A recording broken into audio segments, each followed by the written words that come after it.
So, yun guys, nandito na naman ako guys sa kabila kasi nabubur na yung alaga ko. Ayun guys, sa tuwa na, sa basura ko guys, palalamog daw to ni Ate Ima sa kanila. Hindi pwede sa bantay dahil yung camera na eh. So, ito po kayo sa unit namin guys. Ito. Sayang, no? Ito kayo namin sa ano.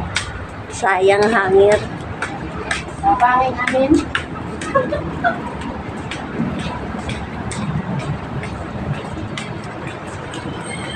Wala na, eh? Oo.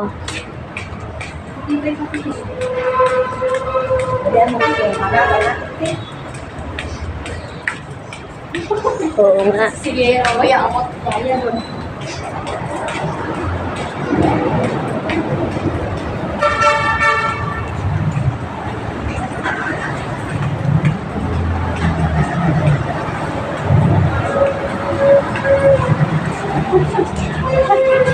Uyog mo dami. Ano na ito? Ayan ang hanger niya guys.